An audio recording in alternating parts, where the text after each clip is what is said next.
Hello students, मैं Prince Kumar आप सभी को स्वागत करता हूं फिर से एक न्यू क्लास में। ये क्लास आप सभी के लिए जीडी कांस्टेबल के लिए मोस्ट इम्पोर्टेंट जीके क्लास होने वाला है, जो कि सभी प्रश्न आप सभी के एग्जाम की दृष्टि से सेलेक्टेड प्रश्न लिए गए, इम्पोर्टेंट प्रश्न लिए गए।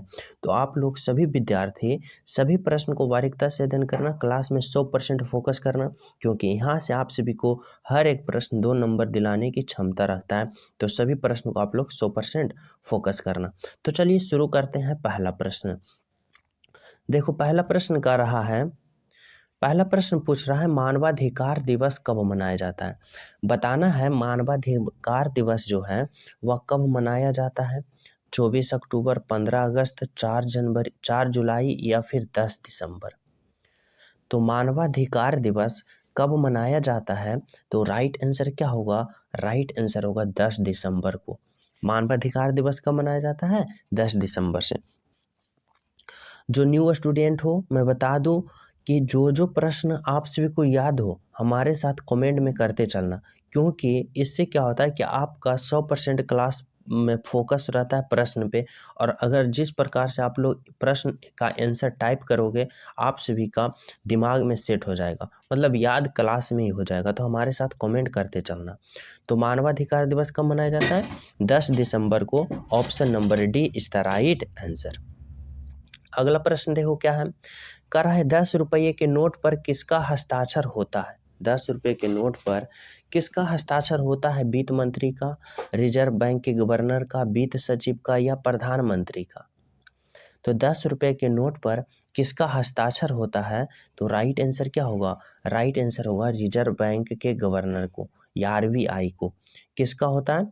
आरबीआई का। आरबीआई का, रिजर्व बैंक के गवर्नर का हस्ताक्षर होता है 10 रुपया के नोट पर। Option number B.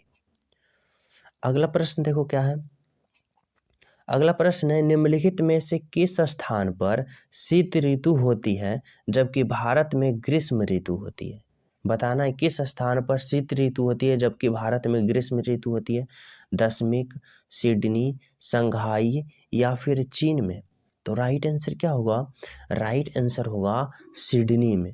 अगर सिडनी में शीत ऋतु होती है तो भारत में क्या होगी? ग्रीष्म ऋतु होगी। कहाँ? अगर सिडनी में शीत ऋतु तो भारत में ग्रीष्म ऋतु। तो राइट आंसर क्या होगा? Option number B. अगला प्रश्न बताना है जेरूसलम पवित्र शहर है। जेरूसलम जो है वह पवित्र शहर किसका है? यहूदियों का, ईसाइयों का, मुसलमानों का या सभी को? तो देखो जेरूसलम जो है इजराइल में, जिसके चलते भी युद्ध चल रहा है, जो कि यहूदियों के लिए भी है, ईसाइयों के लिए भी है और मुसलमानों के लिए है, जो कि तीनों के लिए पवित्र माना जाता है। कौन? जेरूसलम। तो राइट आंसर क्या होगा? Option number D. अगला प्रश्न है 15वीं शताब्दी के अंतिम दशक में प्रसिद्ध समुद्री यात्री वास्को डी गामा कहाँ उतरा था?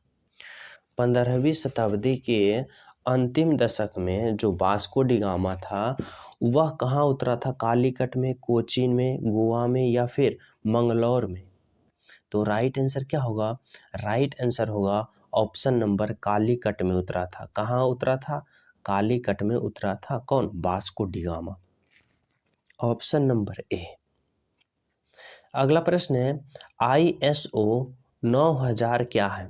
ISO 9000 क्या है? एक विदेशी कार, नई आकाशीय गैलेक्सी, उच्च गुणवत्ता का मानक या नई रॉकेट प्रयोगी? तो ISO 9000 क्या है? तो राइट आंसर क्या होगा?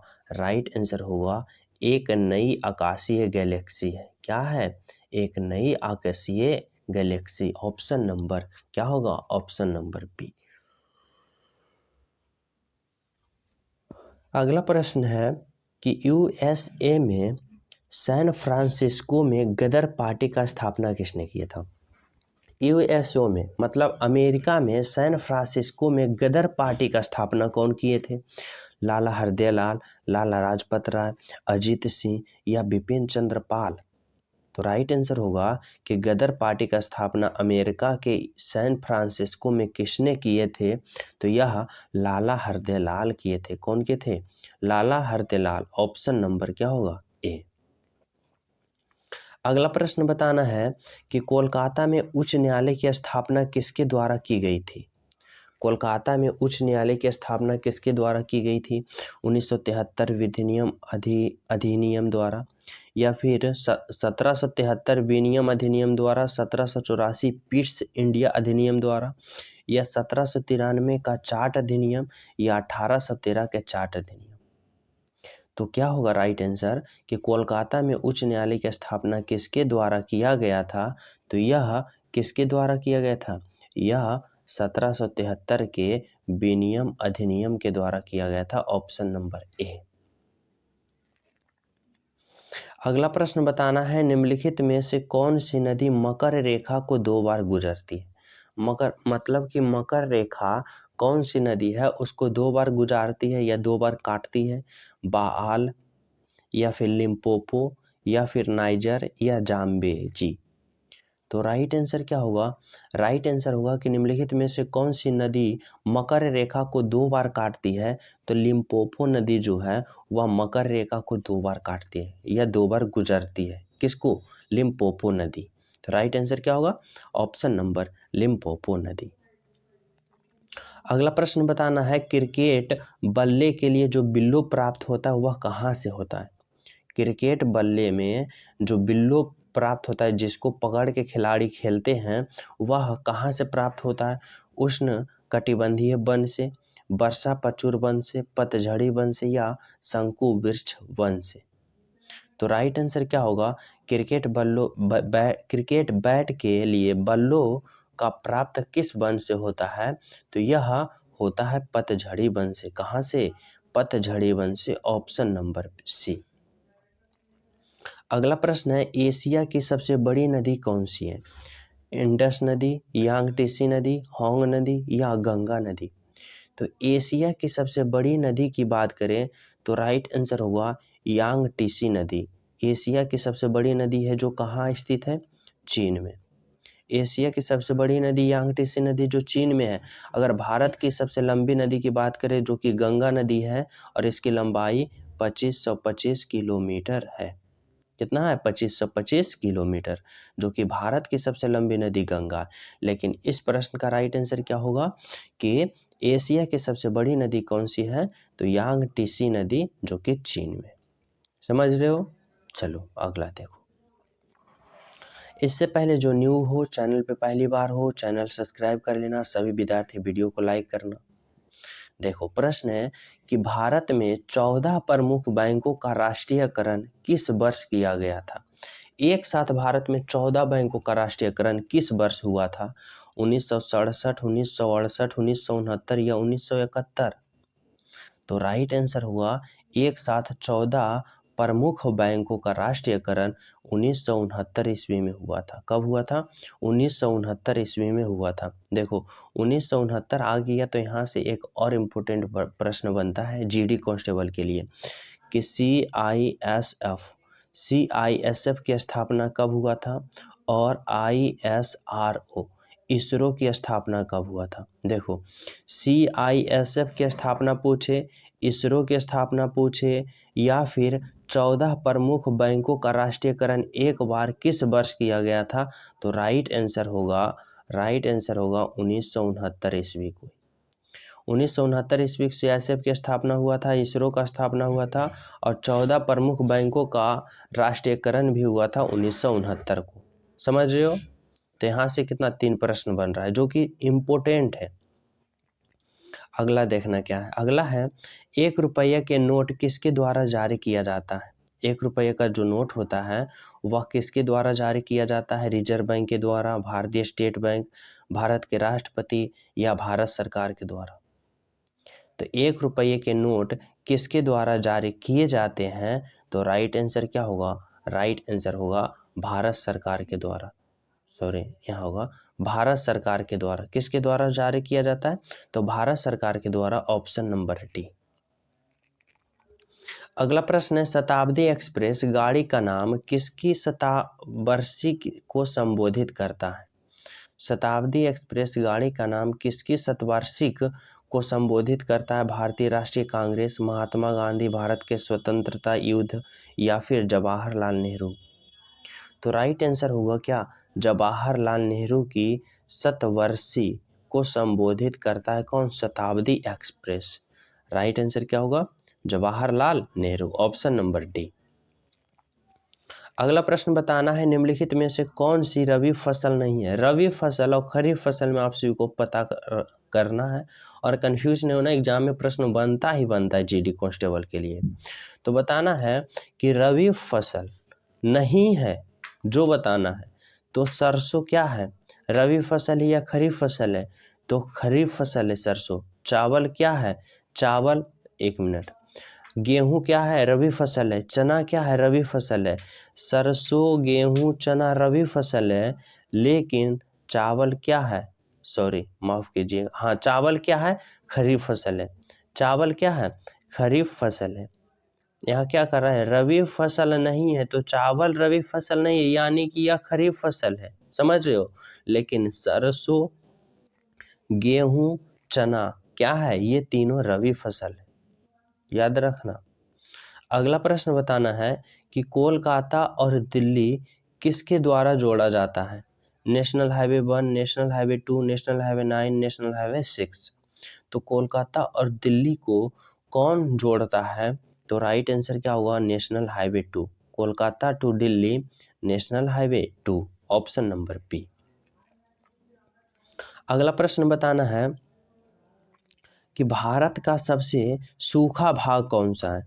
पश्चिम राजस्थान, जम्मू कश्मीर, गुजरात या मध्य प्रदेश।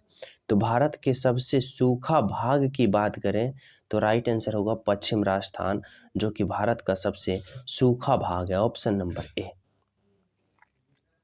अगला प्रश्न बताना है मुंबई हाई किससे संबंधित है। मुंबई हाई जो है यह किससे संबंधित है, इस्पात, पेट्रोलियम, मकबरा या फिर जूट से। तो मुंबई हाई का संबंध बताना है तो राइट आंसर होगा पेट्रोलियम से। यह किससे संबंधित है, पेट्रोलियम से संबंधित है, ऑप्शन नंबर बी। अगला प्रश्न बताना है भारत ने दशमिक मुद्रा प्रणाली किस वर्ष शुरू की थी। दशमिक मुद्रा प्रणाली 1955, 1956, 1957, 1958।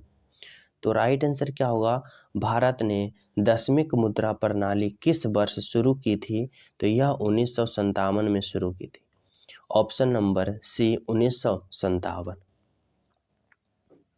अगला है अवशोषांग का उदाहरण क्या है। अवशोषांग का उदाहरण बताना है क्या है, निषेचक पटल, थायराइड ग्रंथि, फेफड़ा या अग्नाशय। तो अवशोषांग का उदाहरण क्या है, तो राइट आंसर क्या होगा, निमेषक पटल। क्या है, निमेषक पटल अवशोषांग का उदाहरण है, ऑप्शन नंबर ए, निमेषक पटल। अगला प्रश्न है मानव की अग्रभुजा किसका उदाहरण है।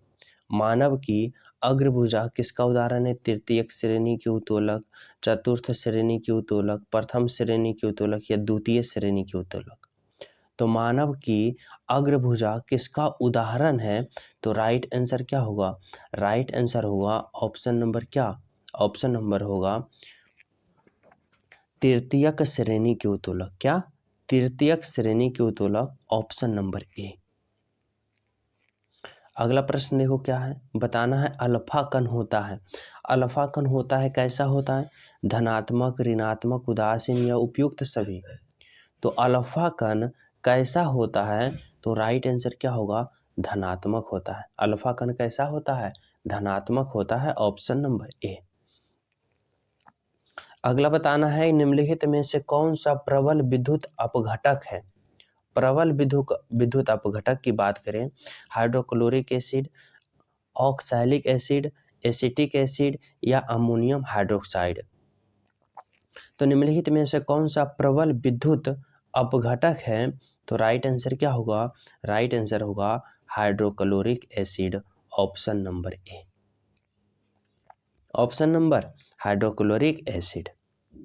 अगला प्रश्न देखो, स्वचालित वाहनों में द्रवचलित ब्रेक किस सिद्धांत पर कार्य करता है।